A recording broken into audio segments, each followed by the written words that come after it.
Hey there, people of YouTube. It is yours truly, Peyton Sebo here once again. I am doing another costume video today. Why I am doing it, I do not know. I just felt like it.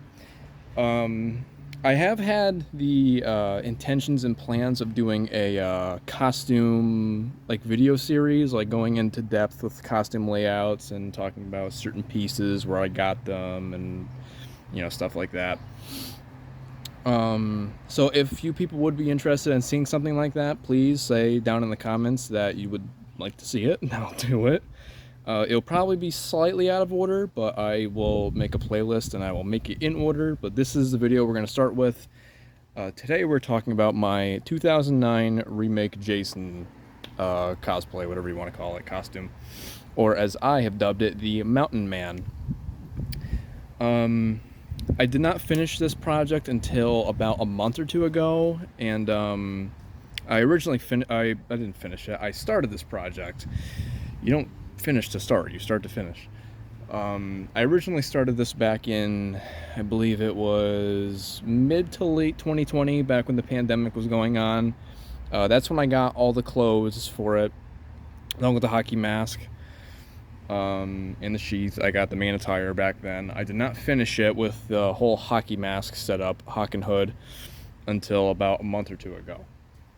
So I'm gonna go in depth with everything. I think I'm gonna start from the ground up, just to keep things interesting. So, okay, so the first piece I'm gonna go over. I'll move the jacket out of the way a little bit. For the boots.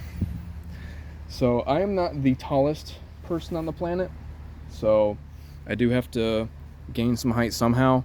These are a pair of, I believe these are vintage Demonia boots. I got these secondhand from Teddy, what's his last name? I think it's Braswell or Braswell. I do not remember. Teddy, if you see this, I am sorry if I mispronounced that. He is also known as TB Cosplay 1 on Instagram, I believe. I will put his account on the screen. He gave me the secondhand for a very good deal. He wasn't using them anymore. So formerly I bought them for my Versus Jason, but they look just as fine with the remake, and they give me a pretty good amount of height. I do have lift soles in there as well. They're like squishy soles. They give you another, like, I think inch or inch and a half. So they work well. They're not the most accurate, but they work well for me, and they look fine with the costume. So Teddy, thank you for the boots. Thank you for the deal. They work very well for me. I appreciate it. So those were the boots.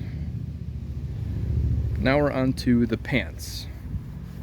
So these are a pair of, I believe, Dickies Flex pants. I originally bought these back in 2019, I believe, for my Ash Williams cosplay back when I met Bruce Campbell in Massachusetts at the Rock and Shock convention. Rest in peace to that convention. But these were originally Ash Williams pants, and I sent them off to a guy I used to know. And he really ripped and tattered them up really nice around all the pockets and rims. I'm not sure if the camera could pick that up. Oh yeah, you could see that. He originally did all the fraying and rips. He shredded up the pant legs really nicely. Once I got them, I went in myself and I put in holes on the knees and along the thigh area. I actually added some more rips and tears. These rips I just added, I think, yesterday. But very basic. So those are the pants. Very basic. Weathered them up with a little bit of black along the cuffs and the knees and such. Good pants. They're very comfortable too, which I like. Moving on to let's go on to the machete sheath, because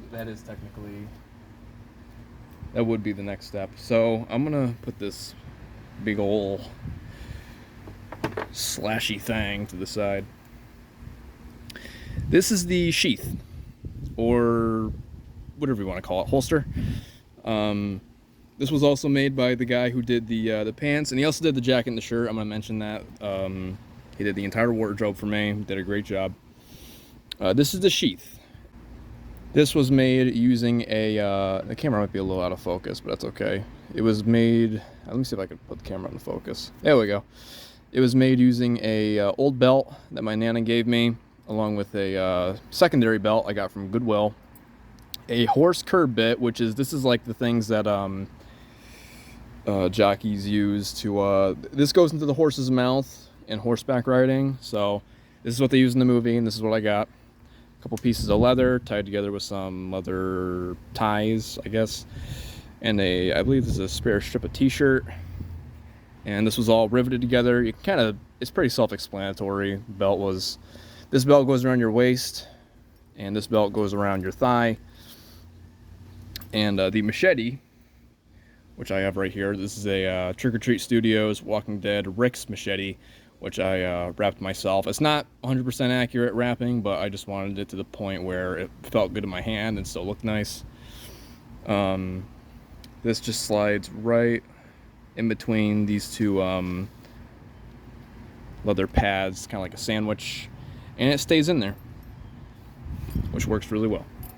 And for the people at home who own a NECA Friday the 13th Ultimate Jason figure, you probably already know, and if you don't know, I'm going to show you that the figure actually has its own functional holster. I actually picked this guy up at Terrificon over the weekend, and if anybody from that convention is watching, thank you for coming out. Thank you for putting on such a good show for everybody. It was a lot of fun. I really enjoyed it. So here he is. We all know and love him. He has his own holster here, and you can move it around. He's got his machete, and for those who don't know, this might be a little tricky, so if it takes a bit, I'll have to cut away and cut back. Alright, I got it. So let me put that into focus. If you get it right in the right spot, you can actually holster the machete on your NECA figure's sheath, and then you can push it off to the side, and now he's got his little machete in his little holster, which is pretty fun. It is a similar shape. It is missing some of the little curves and details, but that's pretty much it right there. And I love this figure. I was fortunate enough to pick him up for a really good deal. You can actually see the sticker on the box still. That's how much I paid for this guy. Very nice figure. I like him. On to the next piece of this costume.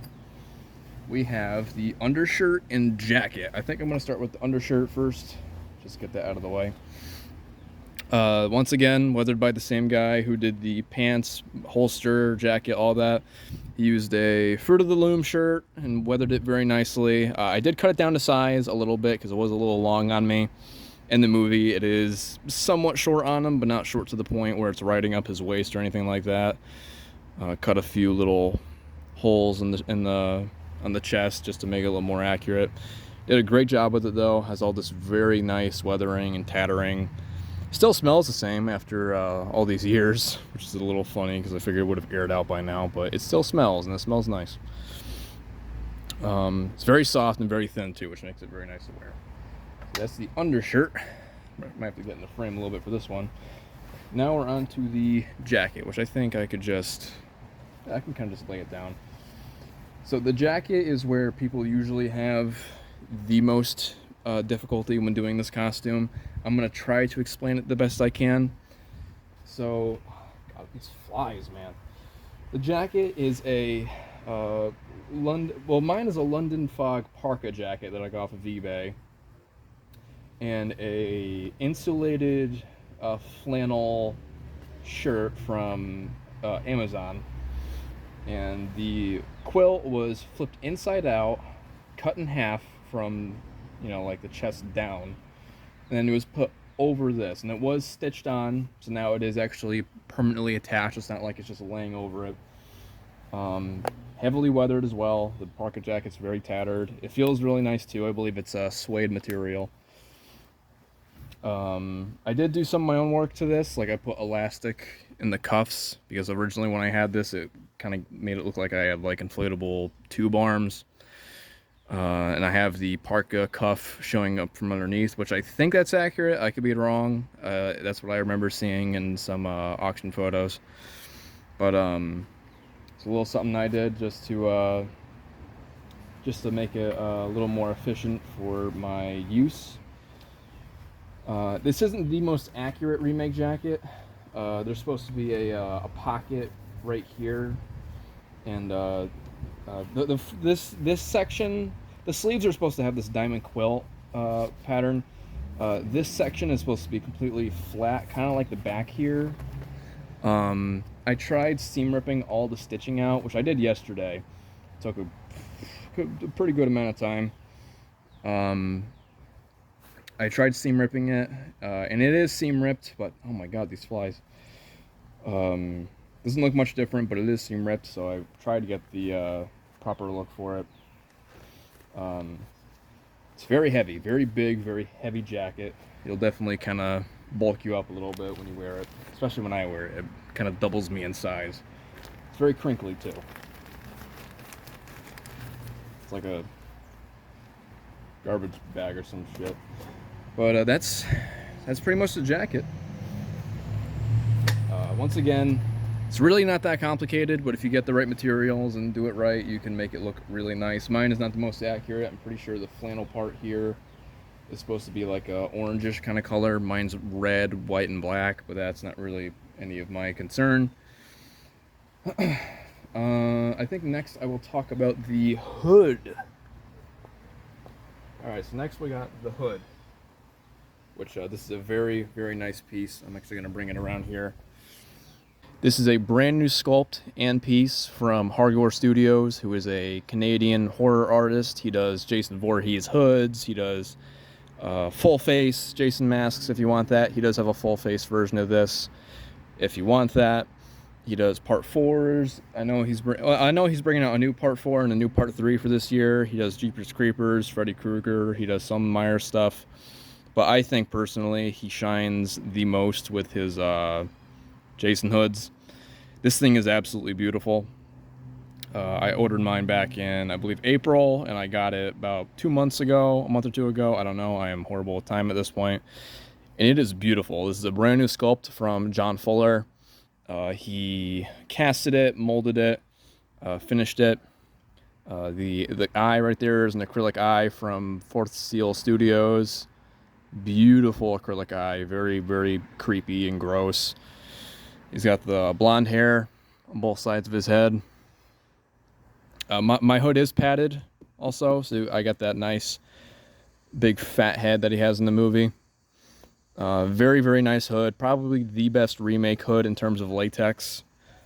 If you're in the market for a latex remake hood, I would absolutely recommend hitting up Hardcore Studios. He will hook you up 115%. Beautiful paint job too. You can see the blues and the purples and pinks in there. Very gnarly, but very, very nice. He upped his paint job big time for this year. It's a very, very good hood. It's nice latex, very high quality. Once again, absolutely recommend this. Okay, so I guess the last piece to go over, which is, so I would say, is probably the most important piece aside from the hood, is the hockey mask here. This is my remake Jason mask done by Kaiden Props, aka Kaiden Ritchie. I'll put his Instagram here.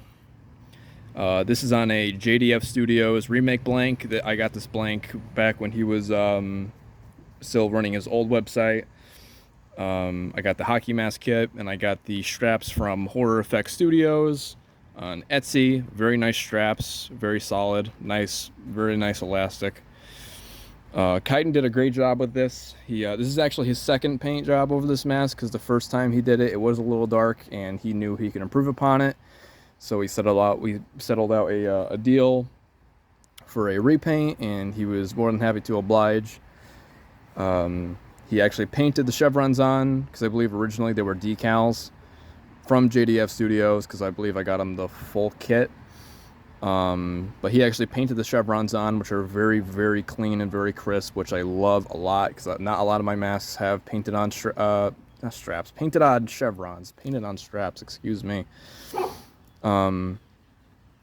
He did a great job with the whole thing. A lot of the detail that is present on the actual mask is present here, such as the crack going down the forehead. He just did a fantastic job with it, and Kaiden, I really cannot thank you enough for helping me wrap up this project once again, because once again, this is pretty much the second time I've done this costume. I did finish it back up in 2020 with a lesser quality hood, I guess you would say, Wasn't bad, but I knew I could do better. Oh, and for those asking, I do have a remake sack mask as well, but I wasn't able to find it for this video. I'll put a photo up again here. I made it out of I believe it was like a pillow comforter. I cut it, I sliced it up, I shredded it.